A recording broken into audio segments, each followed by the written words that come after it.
After the end of the tournament, an apologetic Tien Shinhan would approach the group offering to split the prize money with Goku, since he knew he'd only won by luck. Though Goku would decline the offer, since he had no real use for money. So, as a compromise, Tien would offer to buy the group a meal, which Goku was happy to accept. Before they could sit down to eat, however, Goku would notice that he had forgotten his Dragon Ball and the Power Pole. Gohan would offer to go get them for him before Krillin had the chance to offer, so the rest of the group went ahead. They sat down for the meal, but neither Goku nor Jaco ate much. Though for Jaco that was really because he couldn't eat human food aside from cheese since it's similar to the food on his planet. As for Goku, he was worried. Gohan was taking too long, he should have been back by now. Goku would leave to check on him, only to find his grandpa engaged in a fight with a monster he didn't recognize. Gohan was managing to fend him off, but that was all he was managing. It was clear this creature was far stronger than him. Gohan would notice Goku come in, but before he could say a thing, Tambourine thrust a clawed hand through the old man's chest, killing him, before tossing him at Goku. Tambourine then would take the Dragon Ball and the sign-up sheet for the tournament before taking off. Goku watched in horror as Gohan's body fell to the ground in front of him. When the rest of the group came to check on what was going on, they'd find Goku shaking his grandfather, trying to get him to wake up. But he was gone. Goku would take the Dragon Radar from Bulma before calling Nimbus and going after Tambourine, using the radar to track the Dragon Ball he had. After he left, Oolong found a piece of paper with a symbol on it that Roshi recognized as the insignia of Demon King Piccolo. Demon King? Like Deborah? Jaco was surprised to hear of someone with a title like that. Surely nobody of his level would be on Earth. I'm not sure who that is, but King Piccolo is a real danger. Roshi would fill the group in on who Piccolo was, and how he and his master had fought him all those years ago, sealing him for what he thought would be forever. He hadn't counted on the Pilaf gang. Slightly annoyed Goku had broken his promise to help them find the Dragon Balls, they'd look for other sources of assistance, and they heard tales of Piccolo and how powerful he apparently was. Though when they freed him, they didn't realize how dangerous he was. Sure, they were a little mad at Goku, but they didn't want the kid dead. But they also didn't want to die themselves, so for now, they were going along with whatever King Piccolo told them to do. Supposedly, he'd given them 1/5 after he took over the world. After hearing Roshi's story, Jaco would set off after Goku in his spaceship. Tides decided to accompany him so she could serve as a lookout while he was driving. Goku caught up with Tambourine, who easily defeated the boy, destroying the Nimbus and beating Goku to near death. Before he can leave, however, Jaco's ship arrives. Jaco leapt from the ship, activating his rocket boots and headbutting Tambourine in the stomach, knocking him to the ground before firing his blaster 4 times, tearing holes in his wings, meaning that he couldn't fly. Now some answers. We know King Piccolo sent you, so where is he? King Piccolo, who could sense Tambourine was in trouble, would send Symbol to assist him. While Jaco was busy interrogating Tambourine, Tights went to check on Goku, who complained he was hungry. Tights promises to find him something to eat and steals a large fish from someone's camp, says it was an emergency. Yajirobe was understandably annoyed they'd stolen his food, but before he could pick a fight, he spotted Tambourine. Tell you what, all is forgiven if you give me that thing. He looks tasty. This seemed to scare Tambourine. Wait, you're not actually gonna let him eat me, are you? Well, I don't know. You don't seem to want to give up any information, so you're not much use to us. No, wait, I'll tell you. Currently, he's in an airship, but now that you've beaten me, he should be on his way here already. Of course, he wasn't, but Symbol was, who would land in front of Jaco demanding he release Tambourine. They refuse, and a fight breaks out. During the chaos, Symbol frees Tambourine to assist him, but even the two of them aren't strong enough to stop them, with Yajirobe slicing Tambourine in half. This terrifies Symbol, who fires an energy blast at the ground, kicking up dust before swiping the Dragon Ball and fleeing the scene. Symbol is fairly strong, but really he was made for finding the Dragon Balls, not combat. No matter, my son. King Piccolo spoke telepathically. I will deal with them myself. While this was going down, Krillin, Roshi, Chaozu, and Tien are searching for the Dragon Balls to bring back Gohan. Oh, and of course to stop King Piccolo from using them. They'd managed to find the 3-star ball in a cave. Yajirobe would cook and eat Tambourine, claiming that he was quite tasty, but Jaco and Tights had reservations about eating a sentient creature. Once Goku and Yajirobe were full, King Piccolo would finally show himself. Angry over the death of Tambourine, he'd come to deal with them himself. Before the parties could come to blows, however, Jaco would speak up. Hold on, you aren't a demon. Excuse you? You're a Namekian. What are you doing on Earth? The name Namekian did seem to ring a bell to Piccolo, but he couldn't place it. Either way, that wasn't important right now. He would challenge Goku to a battle, one-on-one. No outside assistance. A fair fight. Goku would agree to the terms, stepping forward. Goku started the fight strong, landing 3 punches and a kick. Piccolo was initially surprised by the boy's speed, but those hits didn't seem to do much damage. Even when he knocked Piccolo to the ground, it just didn't seem to hurt him much. And this is where King Piccolo begins to take Goku seriously, knocking him into the air with a kick before jumping after him and punching him in the face, sending him to the ground. He would grab Goku by the collar, and Jaco went to assist, but Goku said no. "I promised a one-on-one fight, win or lose." Piccolo smiled. What a charming sense of honor this young boy had. Still, he didn't care that much. He'd kick Goku a far ways away before firing a ki blast towards him.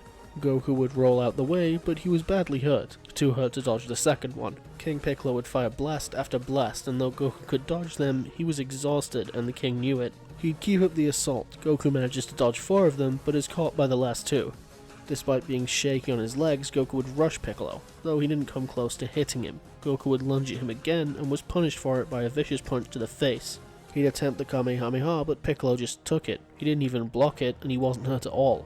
It began to rain as the fight went on, and Jaco could tell that Goku couldn't win this, but he wouldn't interfere just yet. Goku would dodge an energy wave from King Piccolo before attempting to hit him with a flying kick. Piccolo would prepare another energy blast, but before he could fire, a laser ripped through his shoulder, causing him to lose focus on the attack. "I agreed to a fight, not a fight to the death." King Piccolo clutched his shoulder, glaring at them.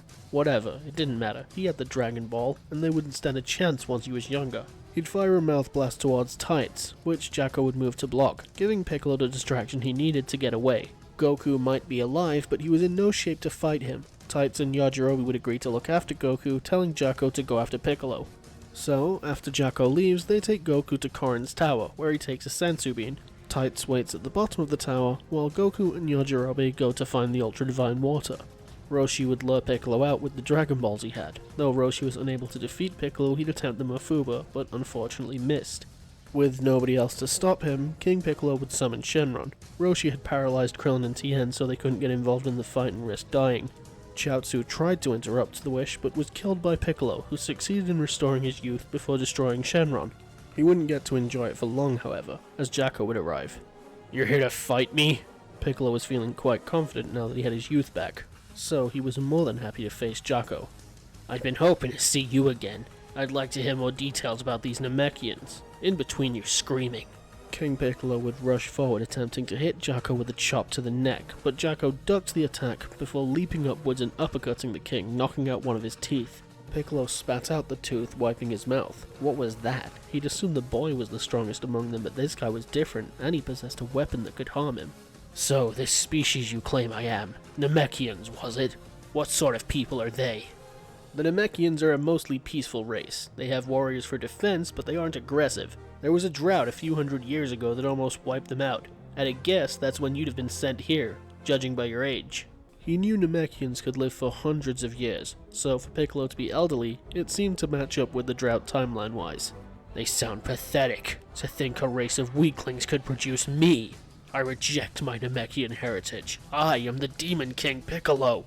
Piccolo would power up to 100%, despite the fact that it would shorten his lifespan, and though he was doing slightly better, he struggled to hit Jaco, and when he did manage, it hurt, but not enough to do any significant damage. He was on the back foot, and he knew it. He couldn't win this fight. How was this possible? He'd gotten his youth back, he should be unstoppable. He'd take off upwards, simply trying to escape Jaco, but Jaco would take off after him using his rocket boots. Although, Piccolo had taken note of the fact that Jaco couldn't fly naturally, and fired a small blast at Jaco's boots, causing him to fall out of the sky.